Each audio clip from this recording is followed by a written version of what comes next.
But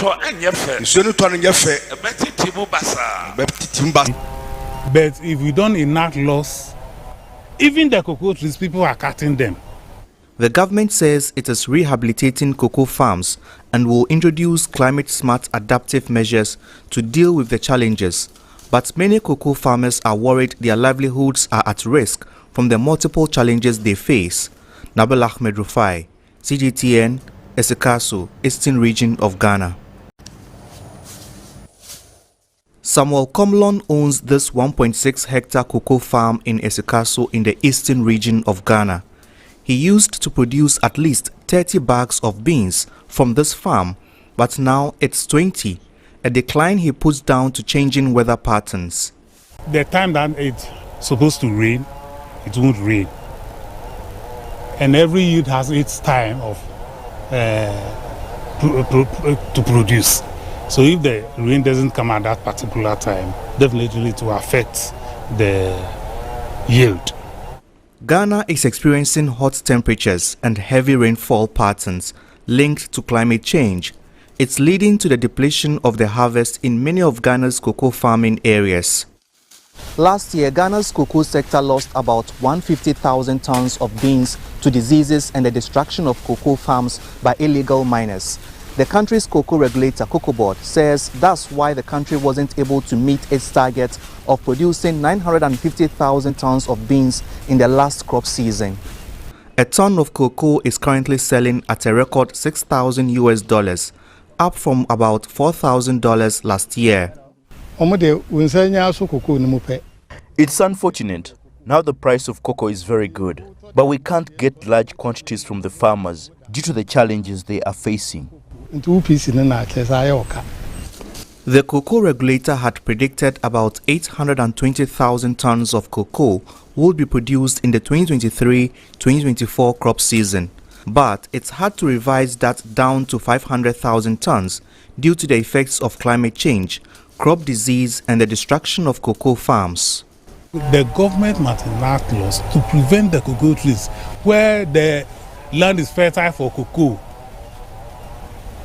There shouldn't be galamsey at that area, you see. But if we don't enact laws, even the cocoa trees, people are cutting them. The government says it is rehabilitating cocoa farms and will introduce climate-smart adaptive measures to deal with the challenges. But many cocoa farmers are worried their livelihoods are at risk from the multiple challenges they face. Nabil Ahmed Rufai, CGTN, Esikaso, Eastern Region of Ghana. Samuel Komlon owns this 1.6-hectare cocoa farm in Esikaso in the Eastern Region of Ghana. He used to produce at least 30 bags of beans from this farm, but now it's 20, a decline he puts down to changing weather patterns. The time that it's supposed to rain, it won't rain. And every yield has its time of to produce. So if the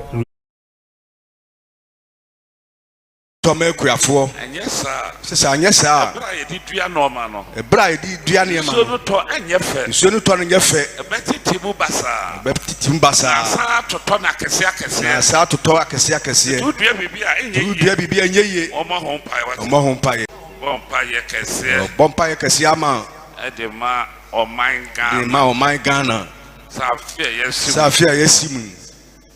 Ekuyafuo.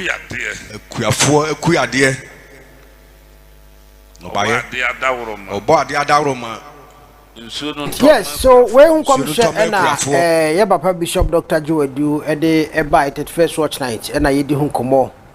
And their mamma was shown. So I let you I see, Messa Conin Chibu na I couldn't come bet a birthday which is a more nadia bedie no. And ye de a bravo. Now make us yammy watch now so Nicosia NNPP Lanchi manifesto a water credit. Manifesto umulanchi no takrade eno so ebrebema yebedi hu komo kakra e de amamo mamenye birthday wish na menko Alex ho na yento aso.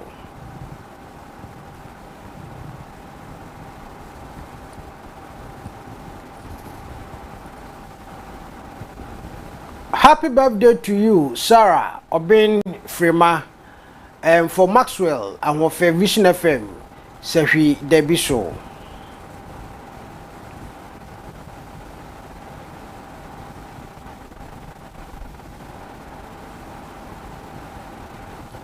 Happy birthday to you, Frederica Oseikufo Uwo UK. O papa Kwabena Owusu say, little girl always show happy birthday. Happy birthday to you, Constance Amwa. Esther Yawe Nels say always show happy birthday.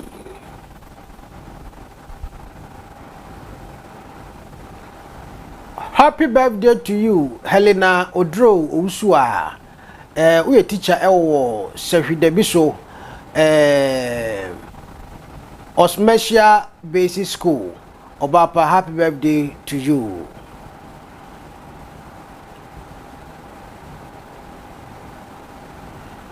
Happy birthday to you, Charles Anwa. Esther Ness say always show Charles happy birthday.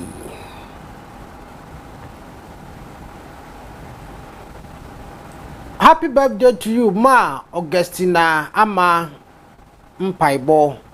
Mama yema wodapa utrinkwa yede nyamia siso odi mfie baako aka wo mfie eho. All right. Let's go. Alright. Full security na enuane ho de na part 2. Say papa de hon commission by na am say gochenya hunwe say epenu twom se ya kwa. De keka ko de pay say to na beto. Say 3 months ye beto above. 4 months December mo na ewura no. Sa eto aba so a on say ne pena san nyina ye pe bread dada. Enti samle na wo se nsuo ne to no de entimi anto de anachese esan de ekura pedan mu na senyame ensakra ye na bi nso a tam na ye pebre na enim se ye pebre no nsuo beto de a ebedane se entima na ne sa de ana menua de ekeka ko no de ano ye den ma o my Ghana na ayehu enti de ko no de wo ye awofo a menua na watoto ne emayi watoto ne emayi pa because yanwe ya ebefisi na yebefisi nso because Ghana ha no yenye ya adwen se ye toto ye niema ye ana ye de niema pa egu akwam ama ahoto aba se na mdi kaka se ye content ya nchen kura nke besu bibia from nchen but ye no ye nyanye ready se ye be content ya nchen ya kosua bibi nti oyo obatan ya na wa nkasa na wo self no o ahwe se de obesi atoto niema yie na atoto ne sei menua obetima toto say ye manage obe manage say first no wudi mu konko miensa obeti so what the 2.5 na de aka what the half na pe ba bi asi ekom de wono ekom bleba o de ato aso da bi say nya da bia na wo say wudidi men echi wo fukuntai ye obre bi wo aduane ni timi babu so na wadidi amen kuntai ye obre bi wo no ma me kai bre bi atwa bi wo abayera ne ye kan etwa mo bi ade efofo what ya say ene obi di mo akoma 20 cross wa me what ya say enti sanete eye ehye eno na da bia ya me ka se nkura no oko pesi kura na wa woje blush no no ati paste amano no akwa kwetete anse no ene paste board ndende enti no homa yi na kasa wa kasa so betima manage won kakra because auto paste ne se ebedi bosom ya wa betima ya mana ebi days ni bia yeden aba be kan because oja amankura na on betiti ni bumbum omunim se days tiati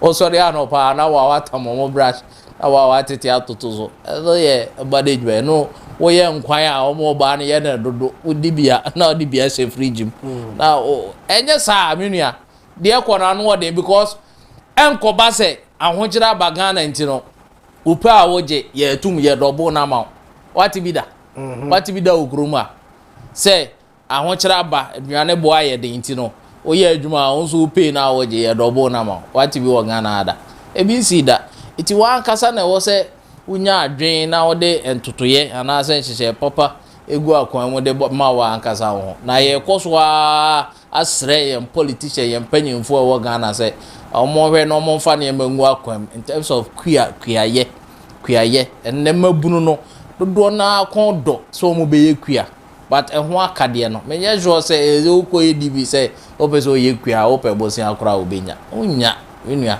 unya na bosia akora ye de mawa ehho nsi ho no aduane baba abuso no ne asan abeto no fofofo na sika ben ana odi kotu abosia ne ka won se de sitie aha no na ma Ghana kuaye ene na me tie Easter station we nko omo ko Nigeria ko fa je na ba je na yedi o se Burkina biko yi do ho awo efri akọ Nigeria ko ne nam Nigeria nkro ko fa je ne e de ba Ghana wa bra ye nso ye won sase nti ye ya sase na mpeje na ya sase na ntimi nua je ne ntosi ni ade ntosi aye ko far away ko kraba ye ntimi nye bi wo Ghana ti minua enemebu aya na ahomete ne ke kana o ayeso of ase na ntini kru no ye bo no matter how the obeka bia the obedwan afa say election year say ye party bi na say there be eye no kure na ye ka eye oman no situation oman ni komu no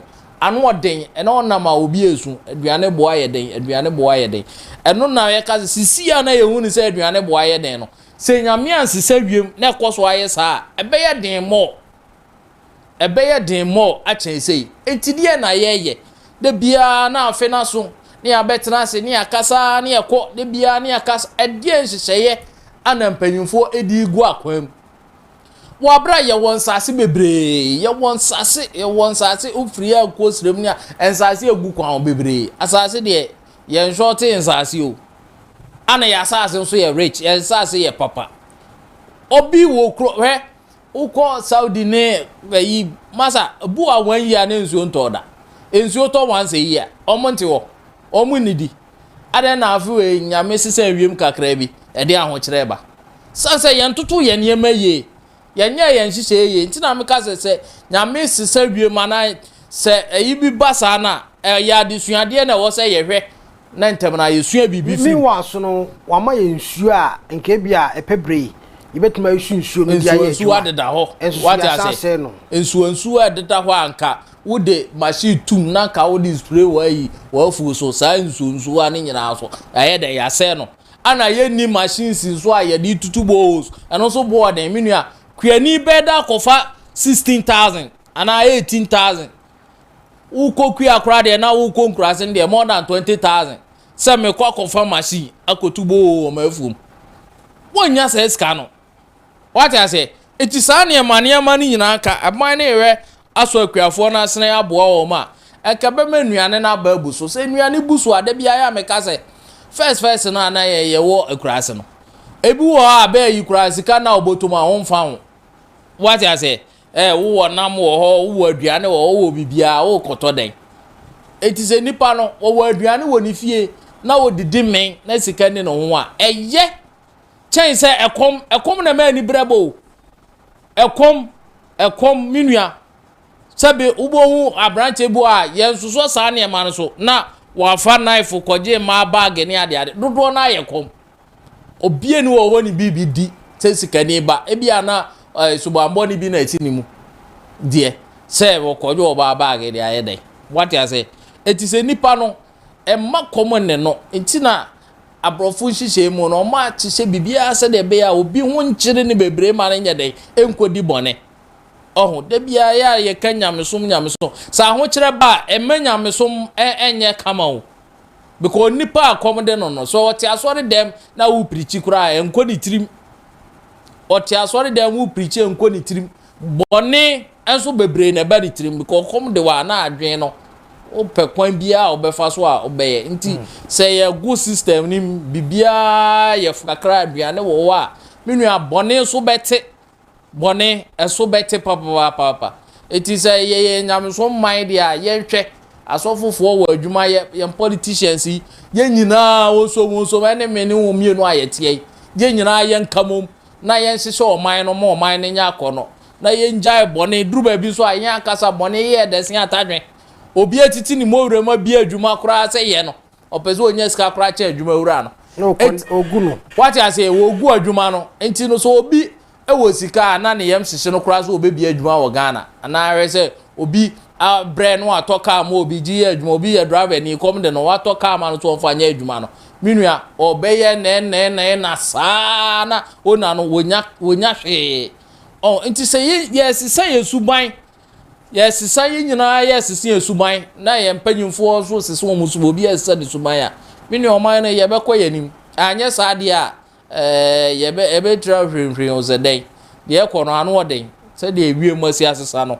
e de wo hawo ne amane ebe breye pa na ese otumfo nyankopọ se onti wie mana se wonti se wie mo maye na ye de nyanye ahoda so se ye boa ye ho asi ana ye pe bibi asi yesa e de aho kire beba meka se dodo na bi mu ho to omo obi nya bidi obi nya nsuo nom de ebe o mfa ho aduane boye de se de kura na enye den enka no eno hwe so a wo yi e de kire ye papa Bishop Dr. Jiwadu a no so ho komhye ba nti no se ye den na ye bo no na ye bo no na e be simichirim se papa we nyame yi na magana but ye mfa ni serious afi bia de ebe koso no oka na de yin mebusa o se de yin na papa ya ka amamuda it is afi for the past by with the about 10 years kra yembra from kra about 10 years na afi bia nkom se no de waka bia bema e de na nka wo se ye e wo ho free titi o titi ho no na bibi besi wo man ni mu anyame dada di kire na di fo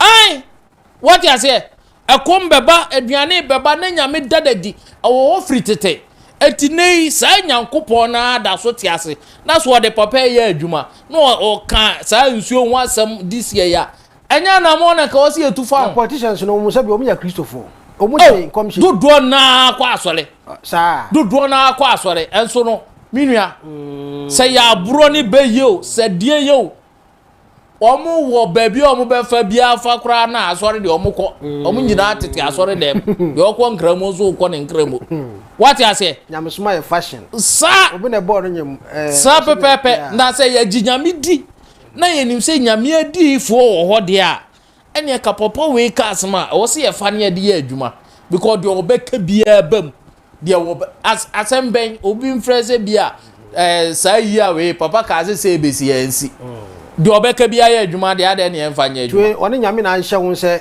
ye bedua no ba o man shonto na bi on fanyi ni dia na last 2 years last year no ka se buko hara for on bebo awram ye be chiche nkura bi ni ade wo Ghana ase e no be ka so no obi na ye la so me chiche nkura what you say eti ya drumra papa no ye mfa ni serious what you say afi no so na nkom hye ne ba eye nyame ana da bibia di a kire ye na ka ye so aye den ya ya hoda so ana ya tena wa na ready asio eti no ye mpa bo se de me kan ye no se nyankopon ebe sisen wi mama ye na eto kosu se ya de a e de ahon kire be papa ye nyina ye te Ghana ha na ye ni Fred de enke hu se edu election ya na ka niema mugo enso ye nhwe ye hu se this year election year niema mu tesen niema mu tesen aye den ama wo ye ne hwe anya ye aye den ye nyina nim se election year bia ka go niema mugo ba de say you know ogu anwo what you say system na ye hot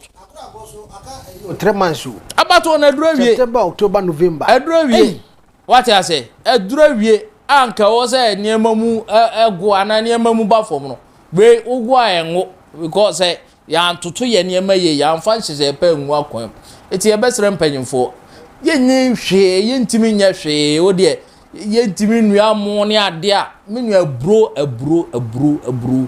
abru ana banche kura no menua wo de chef mo edi say ni boy den wutimi se basa na nsuo nto a efom no so ayeden eti banche no ni tuo ayeden utuo a bebrebe ka fom ne ade eti basa na ama banche so bo ayeden enua ne bo ayeden me kasese ye tutu ye ne emayi a aduane bo obeyefo because ye won saase ana ye saase no nyame ahira ye bibia obedua bi yeye banche wo de to bambu zu kro be fifi abo amwadi oh eti se ye nyina ye wo krokesi ye nyina ye ntimi se ye koyekua na ye wo obia ne adwuma nyame de ma no eti wo mo pepa so mo be yekua no me kua se manage wo pa ye besra ban se won so o masene na o mutimi nya kua no ma ne nya akono kua de obia betima ye ominua obetima asole akodo afuo ni ade enne aduro kura ye de bo ekum ngura ni bo ye sen sesei what I say it is here beye ni aye no dodo ana aye ne kese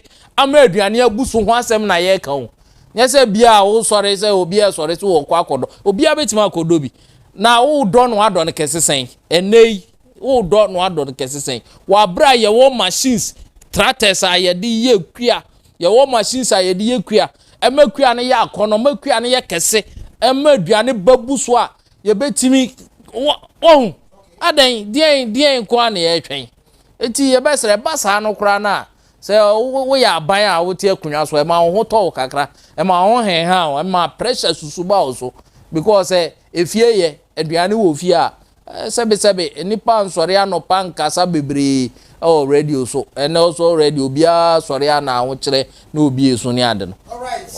But that's Alex wa I don't know e be sa kwa ko here prophecy ya etoso you know ya no so apem ewo ye Brazil enu pre no so betiato e be kwa ko here nkwamhye etoso menu enu so asie wo Brazil enu pre no so atiato na enipa ahwiro no mo kwa birthday tu ke ma me fan firi na afi no ye kodan ho emra na ye meto aso emfa emamo.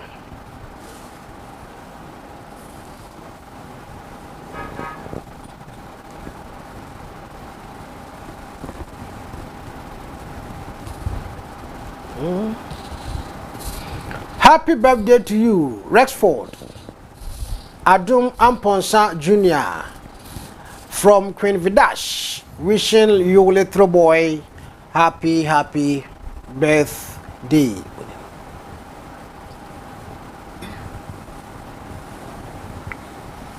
Happy birthday to you, Celestina Apia Ukunu Abetu. Se omau awodapa odanyamiase se odimfie ba kon aka wonfie ho o we show happy birthday. All right, ye dai ho aba nya ko Brazil ehun komhye elupra to manipa firim ye ba mekọ Alex ho bio na ye de part 2 ne to aso abram me ba sisi a na ya to aso.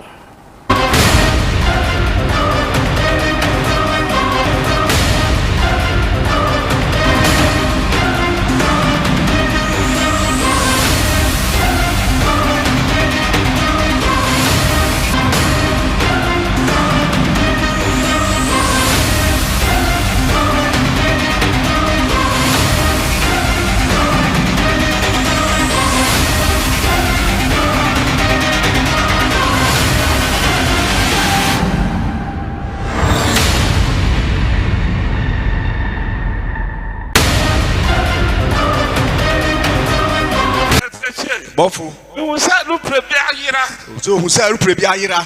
Lupre ayira. Lupre ayira. Ebi so ho a de tuo na te no. Ebi so ha de tuo na te no. Asia mamu. Asia mamu. Asia mamu. Asia mamu. Europe mamu. Europe mamu. Omompaye. Omompaye. Ma lupra. Ma lupra. Ye betetia. Ye betetia hwe. Ebe kumni. Ebe kumni pa. Omompaye what? So omompaye. Ebi yira wa Africa.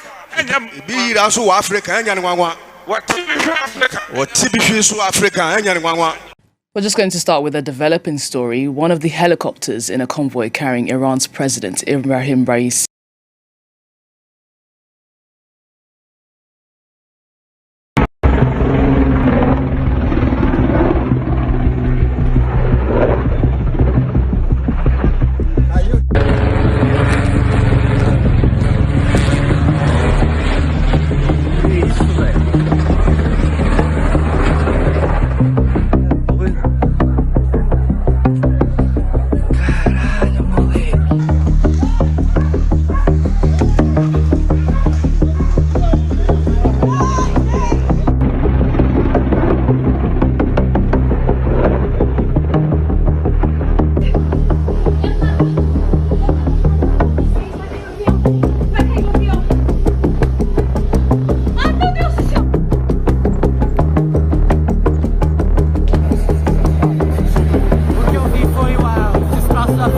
What I saw was the wreckage of the plane. All that was left was the cabin.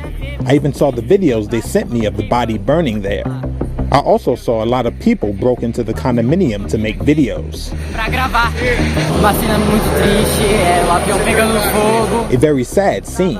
The plane catching fire. It was very sad. I arrived when it happened and just thought about praying and asking these people for protection, because that's what they needed.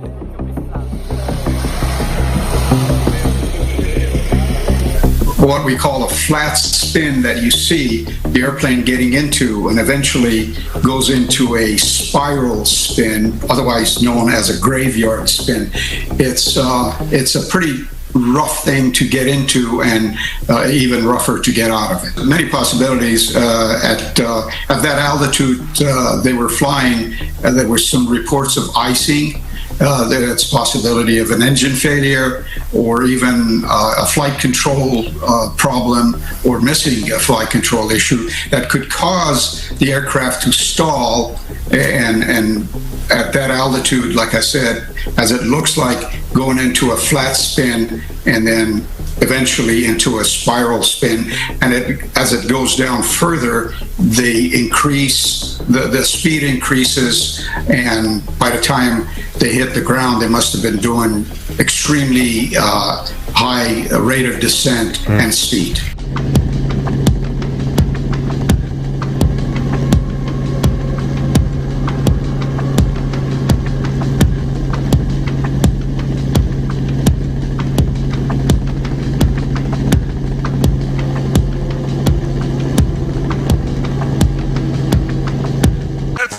Bofu. Usa lupre bi ayira. So usa lupre bi ayira. Lupre ayira. Lupre ayira. Ebi so ho a wodi tuo na te no. Bi so ha di tuo na te no. Ehia mamu.